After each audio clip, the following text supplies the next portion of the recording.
My brother's wife stole my dead mom's $50,000 jewelry. Revenge was epic. I never thought I would be the person writing one of these revenge stories, but here we are. 3 months ago, I discovered that my brother's wife had been systematically stealing and selling pieces from my deceased mother's vintage jewelry collection, including the Art Deco engagement ring I was planning to propose with next month. What I thought was desperate financial trouble turned out to be something much more calculated and cruel.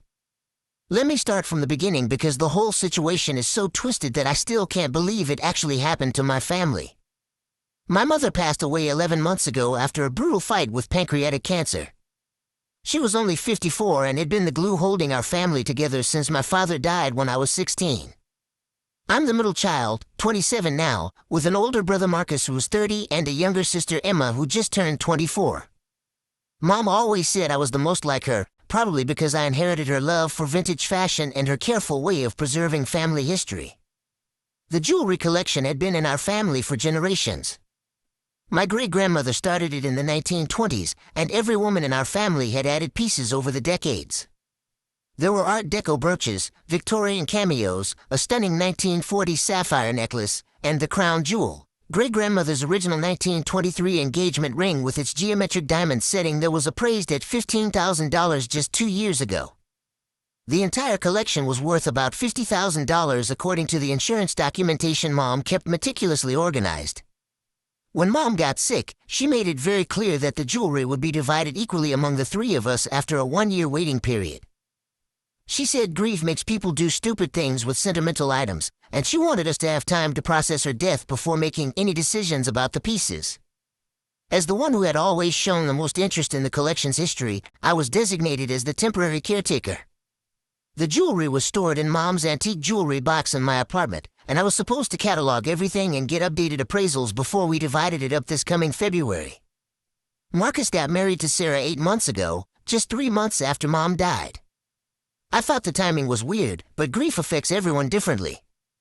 Sarah seemed nice enough during their brief engagement, though I noticed she asked a lot of questions about family finances and inheritance stuff that seemed inappropriate for someone who had only been dating my brother for 6 months at that point. Sarah is 31, works in marketing for some startup, and has this perfectly curated Instagram presence that always made me feel a little uneasy. Everything about her seemed calculated for maximum social media impact. She would constantly take photos of herself wearing borrowed jewelry or designer pieces, always tagging the brands and talking about her sophisticated taste. It rubbed me the wrong way, but I figured I was just being protective of Marcus after losing Mom so recently. The first red flag came about 2 months after their wedding. I was over at their apartment for dinner when I noticed Sarah wearing what looked like one of the vintage brooches from Mom's collection. It was a 1930s Art Deco piece with emeralds that I remembered Mom wearing to church every Easter.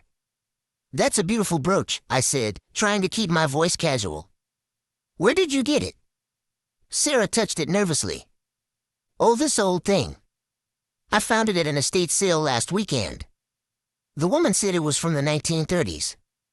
I knew she was lying because that exact piece had a tiny scratch on the back clasp that I remembered from cataloging the collection.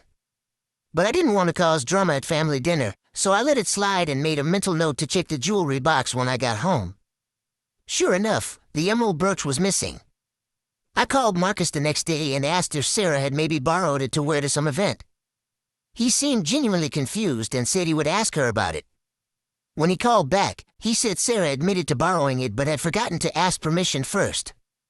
She was apparently embarrassed and would return it soon. Except she never did. Every time I brought it up over the next few weeks, there was always some excuse. Sarah was traveling for work, she had left it at her dry cleaner, she was having the clasp prepared as a surprise. Marcus started getting defensive and asked why I was being so possessive about Mom's stuff when we were all supposed to share it eventually anyway. That comment really stung because I had never been possessive about the jewelry. I was just trying to protect it like Mom had asked me to do. But I backed off because I didn't want to create problems in Marcus's new marriage over one brooch. Then in September, 2 more pieces went missing. This time it was the sapphire necklace and a pair of pearl earrings that had belonged to my grandmother. I noticed they were gone when I was doing my monthly check of the collection, something I had started doing after the brooch incident. I confronted Marcus directly this time, and he got really angry. He accused me of trying to control the family inheritance and said that Sarah had every right to borrow pieces since she was part of the family now. When I pointed out that the 1-year waiting period wasn't over yet and that I was just following Mom's explicit instructions, he hung up on me. Sarah called me later that evening, crying and apologetic. She said she had been under a lot of stress at work and had borrowed the pieces to wear to important business events without thinking about it properly. She promised to return everything and said she understood why I was upset. "I know how much your mother's jewelry means to the family," she said through tears. "I would never want to disrespect her memory or cause problems. I'll bring everything back this weekend." I felt terrible for doubting her and even worse for causing her to cry. Maybe I had been too harsh. Maybe she really was just thoughtless rather than malicious. Marcus had married her, and my brother had good judgment about people. I decided to give her the benefit of the doubt. But that weekend came and went with no returned jewelry and no word from Sarah. When I called Marcus on Monday, he said Sarah had come down with food poisoning and couldn't make it over. Then it was a work emergency. Then her car was in the shop. The excuses kept coming, and I realized that I was being played. In October, I decided to do a complete inventory of the collection. My heart sank as I went through each piece and compared it to the detailed list Mom had made. 7 items were missing, including some of the most valuable pieces. The sapphire necklace, 2 Art Deco brooches, the pearl earrings, a Victorian cameo ring, and worst of all, a 1940s ruby bracelet that Mom had specifically mentioned wanting Emma to have someday. The total value of the missing pieces was over $12,000. I felt sick. This wasn't absent-minded borrowing anymore, this was theft. And it was theft of items that held deep sentimental value for our entire family. These weren't just expensive accessories, they were pieces of our history, tangible connections to the women who came before us. I knew I had to handle this carefully. Marcus was clearly in love with Sarah and would defend her, and I needed concrete proof before making serious accusations. So I decided to wait and watch. That's when things got really ugly. In November, I was scrolling through Instagram when I saw a post that made my blood run cold. It was on Sarah's account, a photo of her at some fancy restaurant with Marcus for their 6-month wedding anniversary. She was wearing the sapphire necklace and captioned the photo feeling like vintage royalty in my grandmother's 1940s necklace. Some things never go out of style. My grandmother's necklace. She was claiming it belonged to her family. I screenshot the post immediately and then spent the next hour going through her entire Instagram history. There were at least 4 other posts over the past 2 months where she was wearing pieces from Mom's collection, each time with captions implying they were family heirlooms from her side. The level of disrespect was breathtaking. Not only was she stealing from us, she was lying about the pieces online and essentially erasing our family's history to enhance her own image. I called Emma first because I knew she would be objective about the situation. When I showed her the screenshots, she was furious. "This is insane," Emma said. "She's not just stealing, she's rewriting the story of these pieces. Mom would be heartbroken." Emma helped me document everything we could find on Sarah's social media, and we discovered something else troubling. In several posts, Sarah mentioned her father and how she was helping him through some difficult times. She talked about family loyalty and doing whatever it takes to support the people you love, even when it means making sacrifices. We started wondering if Sarah's theft was connected to her father's problems. I decided to confront Sarah directly. I couldn't involve Marcus yet because I knew he would just defend her and give her time to cover her tracks. I needed to get her to admit what she had done first. I invited Sarah to lunch, just the 2 of us, saying I wanted to get to know my new sister-in-law better. She seemed hesitant but agreed to meet me at a small cafe near her office. The conversation started pleasantly enough, but I could tell she was nervous. She kept checking her phone and seemed distracted. Finally, I decided to cut to the chase. "Sarah, I need to ask you about my mother's jewelry. Several pieces are missing from the collection, and I know you borrowed some items a few months ago." Her face went completely white. "I told you I would return those pieces. I've just been really busy with work and—" "I saw your Instagram posts," I interrupted. "You're wearing my grandmother's sapphire necklace and claiming it belonged to your family." The silence stretched between us for what felt like forever. Then Sarah started crying, but these weren't the genuine tears from our phone conversation weeks earlier. These felt performative, calculated. "I can explain everything," she said. "My father has been going through some financial difficulties, and I've been trying to help him. I thought maybe I could borrow a few pieces temporarily and then return them before anyone noticed." "Borrow them for what?" I asked. "Just to wear to events, to look successful. Image is so important in my industry, and these pieces photograph so beautifully." I was going to return everything, I swear. I didn't believe her for a second, but I wanted to see how deep this rabbit hole went. "How much financial trouble is your father in?" I asked. Sarah's story came pouring out then. Her father had a serious gambling problem and owed money to some dangerous people. She had been sending him money for months, thousands of dollars, but it was never enough. Her credit cards were maxed out, and she was desperate. I thought maybe I could sell one or two of the smaller pieces temporarily, just to get my dad out of immediate danger, and then I would replace them before February when you divide up the collection. No one would ever have known. So there it was. She hadn't just borrowed the jewelry, she had been selling it to pay off her father's gambling debts. "Sarah, those pieces are irreplaceable. They're not just valuable, they're family history. My great-grandmother's ring alone is worth $15,000, and it has sentimental value that can't be measured in money." Her eyes got wide when I mentioned the ring. "I haven't touched the ring, I swear. I know how important that one is to you." But something in her expression made me think she was lying about that too. I ended the lunch abruptly and drove straight home to check the jewelry box. My hands were shaking as I opened it and searched through the remaining pieces. The Art Deco engagement ring was gone. I sat on my bedroom floor and cried for 20 minutes. That ring wasn't just worth $15,000, it was the piece I had been planning to use when I proposed to my girlfriend Jessica next month. We had been together for 3 years, and I had already talked to Jessica's parents and picked out the perfect romantic spot for the proposal. The ring represented 4 generations of love stories in my family, and I had dreamed of continuing that tradition. Now it was probably sitting in some pawn shop or fence's inventory, reduced to nothing more than its monetary value. I called Emma and told her what I had discovered. She was ready to drive over to Marcus and Sarah's apartment immediately and demand the ring back, but I convinced her to wait. We needed a better plan. That evening, I did something I probably should have done weeks earlier. I filed a police report. The officer who took my statement was sympathetic but realistic about the challenges we faced. Since Sarah was family and had access to the house, it would be difficult to prove theft unless we could show she had sold the items. He suggested I try to get her to admit to the sales in writing or on recording. I also called our family lawyer and asked about our options. He said that technically, Sarah had no legal right to any of the jewelry since the 1-year waiting period wasn't over yet, and I was the designated caretaker. If we could prove she had sold the pieces, we could pursue both criminal charges and civil recovery. Over the next week, I became a detective. I spent hours online researching where someone might sell stolen estate jewelry in our city.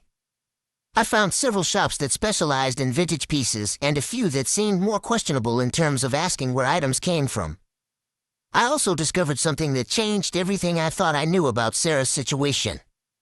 While researching local jewelry buyers, I stumbled across an online forum where people discussed selling estate jewelry and antiques. There was a detailed thread about getting the best prices for Art Deco pieces, and one of the comments was from a user with Sarah's distinctive writing style mentioning specific details about 1920s engagement rings that matched my great-grandmother's ring exactly. But the comment was posted 6 months ago, 2 months before Mom even died. Sarah hadn't started stealing because of her father's recent gambling crisis. She had been planning this from the beginning. I screenshot everything and started digging deeper into Sarah's online presence. What I found made me sick to my stomach.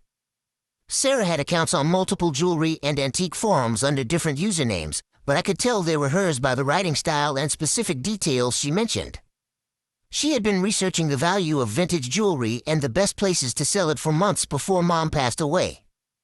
In one particularly damning thread from 7 months ago, she had asked detailed questions about how to research the provenance and value of inherited jewelry, specifically mentioning Art Deco pieces and 1940s items. Another user had recommended she get professional appraisals and suggested several high-end buyers who specialized in estate pieces. The timeline was clear. Sarah had started researching how to steal and sell our family's jewelry while Mom was still alive and fighting cancer. This wasn't desperation or poor judgment or even just greed. This was premeditated theft, planned and executed over months while she pretended to be a grieving daughter-in-law who cared about our family. I felt physically ill thinking about all the times Sarah had visited Mom in the hospital, expressing concern and offering support, while secretly planning to rob us after Mom died. She had probably been mentally cataloging the jewelry collection during those visits, figuring out which pieces were most valuable and easiest to sell. The betrayal cut deeper than anything I had ever experienced. This woman had married my brother, sat at our dinner table, comforted us during our grief, and all the while she was planning to steal our most precious family heirlooms. I called Emma and showed her everything I had found. We both cried, then we got angry, then we started planning. The police officer had said we needed proof of the sales, so we decided to try to catch Sarah in the act. I called her and told her I wanted to meet again to discuss how we could work together to help her father without involving the rest of the family. Sarah was eager to meet, probably thinking she could manipulate me into letting her keep some of the jewelry. We arranged to meet for coffee the next afternoon. This time, I came prepared. I had a small recording app on my phone and a list of specific questions designed to get her to admit to selling the pieces. The conversation started with Sarah continuing her story about her father's gambling debts and her desperation to help him. I played along, expressing sympathy and asking for details about which pieces she had sold and where. I only sold 3 pieces so far, she lied. The emerald brooch and the pearl earrings to a small shop downtown, and the sapphire necklace to a private collector I found online. I knew she was lying about the number of pieces, but I wanted to get more specific information. What about the Art Deco ring? I asked as casually as possible. Sarah's face went pale again. What ring? My great-grandmother's engagement ring. It's missing from the collection. I don't know anything about a ring, she said, but she wouldn't meet my eyes. I decided to take a bigger risk. Sarah, I found your posts on the jewelry forums. I know you've been planning this for months, since before my mother died. The mask finally slipped. Sarah's fake tears and nervous energy disappeared, replaced by cold calculation. Prove it, she said. I have screenshots of everything. Your research, your questions about Art Deco pieces, your posts about finding the best buyers. You started planning to steal from our family while my mother was dying in the hospital. Sarah stared at me for a long moment, then smiled in a way that made my skin crawl. You know what? You're right.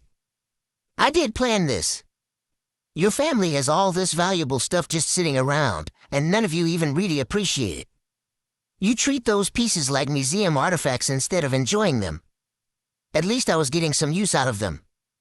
I couldn't believe she was actually admitting this. Those pieces are our family history. They connect us to the women who came before us.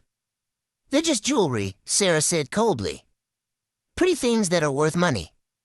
And my father needed that money more than you needed to play dress-up with dead people's accessories. The cruelty of that comment took my breath away. She had reduced 4 generations of family history, including my beloved mother's memory, to dead people's accessories. Where's the engagement ring? I asked. Safe, Sarah said. And it's going to stay that way unless you want to see your brother's marriage fall apart. Marcus doesn't know about any of this, and I plan to keep it that way.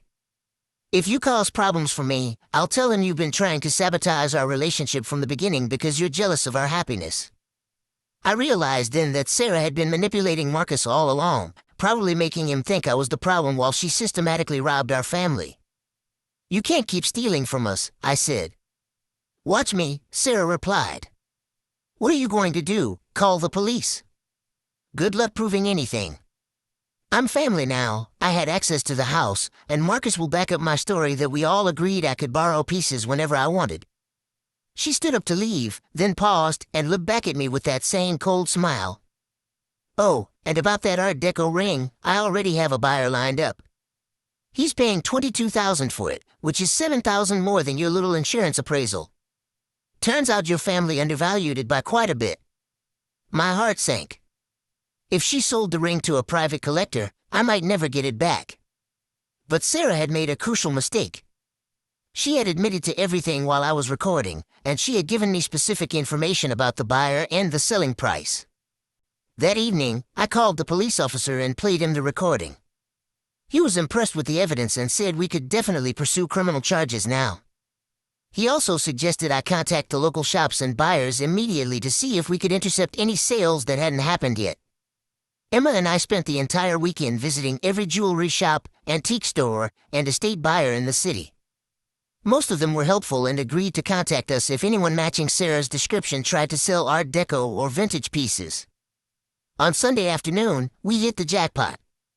The owner of a small estate jewelry shop downtown recognized Sarah's description immediately. She had sold him the emerald brooch and was supposed to come back Monday with more pieces from her grandmother's collection. She seemed nervous, the shop owner said. Kept asking questions about whether I needed to see any paperwork or documentation for the pieces. I thought it was strange because most people selling family heirlooms want to tell you the whole history. I explained the situation, and the shop owner was horrified. He immediately agreed to help us catch Sarah and said he would call the police as soon as she showed up. Monday morning, I got the call. Sarah was at the shop with the Art Deco ring. Emma and I met the police there, and we watched through the window as Sarah tried to complete the sale. She was dressed up and acting friendly, chatting with the shop owner about her grandmother's beautiful taste in jewelry. When the police walked in, Sarah's performance crumbled instantly. She tried to claim she was just getting the ring appraised, but the shop owner contradicted her story. She had definitely been trying to sell it, and she had quoted the same $22,000 figure she mentioned to me. Sarah was arrested for theft and trafficking in stolen property. The ring was recovered, along with the emerald brooch which the shop owner gladly returned. But we still had a problem. Several pieces were still missing, sold to other buyers over the past few months, and Sarah wasn't being cooperative about revealing where they had gone. That's when I remembered something from my online research. One of the jewelry forums had mentioned a particular buyer who specialized in Art Deco pieces and paid premium prices. He was supposed to be discreet and didn't ask too many questions about provenance. I found his website and called pretending to be interested in selling some inherited jewelry. When I described the sapphire necklace, he immediately perked up. That sounds very similar to a piece I purchased recently, he said. 1940s, sapphires and diamonds in a floral setting. Beautiful work. I arranged to meet him at his shop, telling him I wanted to see similar pieces to get an idea of value. When I got there, he showed me a display case with several vintage necklaces, including my grandmother's sapphire piece. I took photos discreetly and left, then called the police. They contacted the buyer and explained the situation. Since he had purchased stolen property, even unknowingly, he was legally required to return it. He wasn't happy about losing the money he had paid Sarah, but he cooperated fully. Over the next 2 weeks, we managed to recover 4 more pieces through similar detective work. The Victorian cameo ring was at another estate jewelry shop, and 2 of the brooches were found at different antique stores around the city. We never did find the ruby bracelet that Mom had wanted Emma to have. Sarah claimed she had sold it to a private collector who paid cash and didn't leave contact information, but I suspect she still has it hidden somewhere. The legal process moved quickly because Sarah's recorded confession and the recovered stolen items made the case pretty straightforward.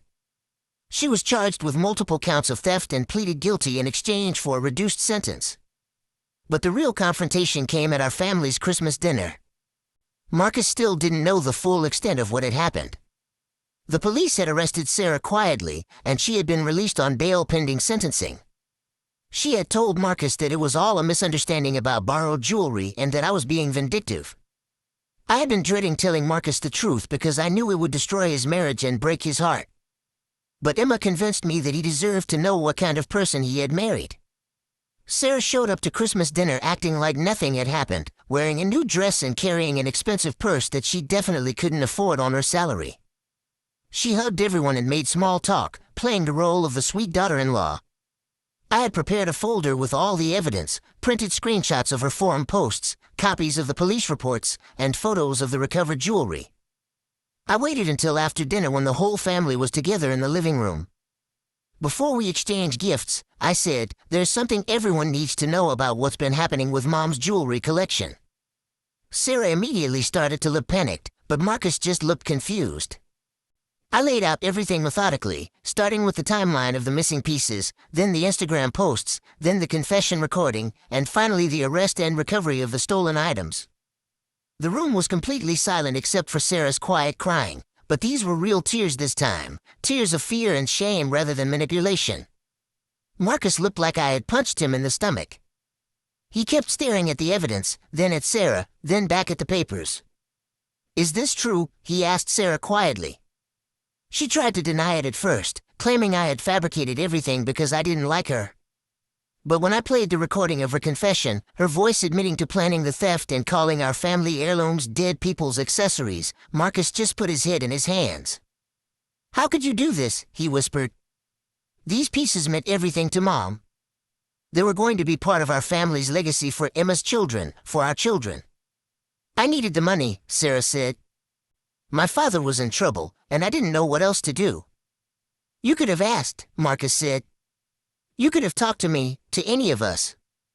We're family. We would have helped figure something out." "I was embarrassed," Sarah replied.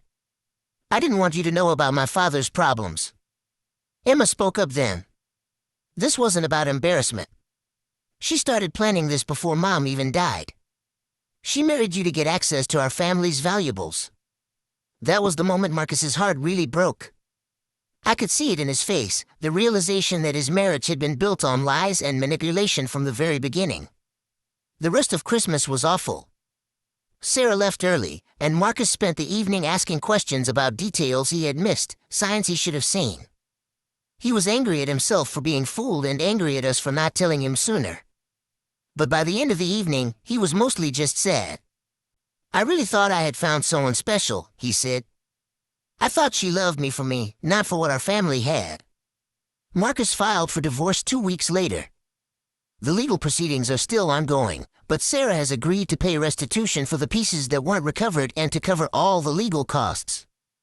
She was sentenced to 18 months probation and community service, which honestly felt light given what she had put our family through. The good news is that we got most of the collection back, including the Art Deco engagement ring. I proposed to Jessica on New Year's Eve, exactly 1 month after the confrontation at Christmas dinner. I told her the whole story about the ring, about how it represented 4 generations of love in my family and how I had almost lost it forever. Jessica said yes, and when she slipped the ring onto her finger, it felt like Mom was there with us, approving of our love and blessing our future together. The collection has been officially divided now according to Mom's wishes. Emma got the sapphire necklace and several of the brooches. Marcus chose a few pieces that reminded him of Mom, and I kept the Art Deco items and some of the Victorian pieces. We decided to get the entire collection reappraised and properly insured, and we each have detailed documentation of our pieces now. We also made copies of all the historical information Mom had compiled about each item's origins and previous owners. I think Mom will be proud of how we handled the situation. We protected her memory and our family's legacy, we supported each other through a difficult time, and we made sure that Sarah faced consequences for her actions. Marcus is doing better now. He's in therapy to work through the betrayal and manipulation he experienced, and he's slowly starting to trust his own judgment again. He actually thanked me recently for uncovering the truth, even though it was painful. "I would rather know who she really was than spend years married to a lie," he said. Emma has been wearing the sapphire necklace to special events, and she always makes sure to tell people the story about our grandmother and the necklace's history. She says it makes her feel connected to all the strong women in our family. As for me, I look at my engagement ring every day and remember not just the love it represents, but the importance of protecting the things that matter most. Family, history, truth, these are the real valuables that can't be replaced once they're lost. Sarah tried to reach out a few months ago through a mutual friend, saying she wanted to apologize and make amends. I'm not interested in hearing from her. Some betrayals are too deep to forgive, and some trust, once broken, can never be repaired. She took advantage of our grief, manipulated my brother, and tried to erase our family's history for her own gain. The fact that we recovered most of the jewelry doesn't change the violation of stealing from us in the first place. I learned a lot about people during this whole ordeal. I learned that some people see family as an opportunity rather than a responsibility. I learned that grief makes us vulnerable to manipulation, and that we need to trust our instincts even when it's uncomfortable. But I also learned that fighting for what's right is worth it, even when it's difficult and painful. Our family came through this stronger and closer, and Mom's legacy is safe. The jewelry collection continues to tell the story of the women in our family, for generations of love, strength, and survival. And now it includes the story of how we fought to protect that legacy when it was threatened. That's a story I'm proud to pass down to the next generation.